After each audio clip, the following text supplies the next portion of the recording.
കേരളത്തിന്റെ 13ാമത് മുഖ്യമന്ത്രിയായി വി.ഡി. സതീശൻ ചുമതലയേറ്റിരിക്കുകയാണ്. പ്രതിപക്ഷ നേതാവിൽ നിന്ന് മുഖ്യമന്ത്രി കസേരയിലേക്ക് വി.ഡി. സതീശൻ എത്തുമ്പോൾ എത്രയാകും അദ്ദേഹത്തിന്റെ ശമ്പളം എന്നറിയാൻ എല്ലാവർക്കും ആകാംക്ഷയുണ്ടാകും. ശമ്പളം മാത്രമല്ല, മറ്റ് നിരവധി ആനുകൂല്യങ്ങളും കേരള മുഖ്യമന്ത്രിക്ക് ലഭിക്കും. കേരളത്തിലെ മുഖ്യമന്ത്രിയുടെയും മന്ത്രിമാരുടെയും എംഎൽഎമാരുടെയും ശമ്പളം എത്രയാണെന്ന് വിശദമായി അറിയാം. ഒരു സംസ്ഥാനത്തെ മുഖ്യമന്ത്രിയുടെ ശമ്പളം നിശ്ചയിക്കുന്നത് അതാത് സംസ്ഥാന നിയമസഭകളാണ്. കേരള മുഖ്യമന്ത്രിക്ക് അടിസ്ഥാന ശമ്പളവും അലവൻസുകളും ഉൾപ്പെടെ പ്രതിമാസം ലഭിക്കുന്നത് ഏകദേശം 1,85,000 രൂപയാണ്.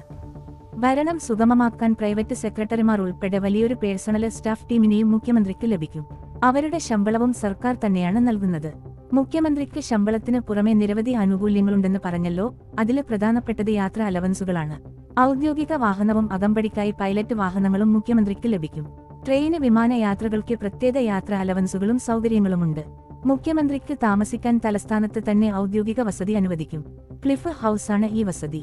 സർക്കാർ നൽകുന്ന ഈ ബംഗ്ലാവിന് അറ്റകുറ്റപ്പണികൾ വേണമെങ്കിൽ അത് സർക്കാർ ഖജനാവിൽ നിന്ന് തന്നെ ചെയ്തു നൽകും. ഇവിടുത്തെ ജീവനക്കാരുടെ ചിലവുകളും സർക്കാർ വകയാണ്. ഔദ്യോഗിക ആവശ്യങ്ങൾക്കായി യാത്രകളിൽ അദ്ദേഹം സ്റ്റേറ്റ് ഗസ്റ്റ് ആയിരിക്കും. മുഖ്യമന്ത്രിക്കും കുടുംബത്തിനും പൂർണ്ണമായ സൗജന്യ ചികിത്സയാണ് ലഭിക്കുക. രാജ്യത്തിനകത്തോ വിദേശത്തോ സൗജന്യമായി ഈ ചികിത്സ ലഭിക്കും. ഒരു കൗതുകകരമായ വസ്തുത, ഇന്ത്യയിലെ ഏറ്റവും കൂടുതൽ ശമ്പളം വാങ്ങുന്ന തെലങ്കാന മുഖ്യമന്ത്രിയുടെ പ്രതിമാസ ശമ്പളം 4 ലക്ഷം രൂപയോളമാണ്.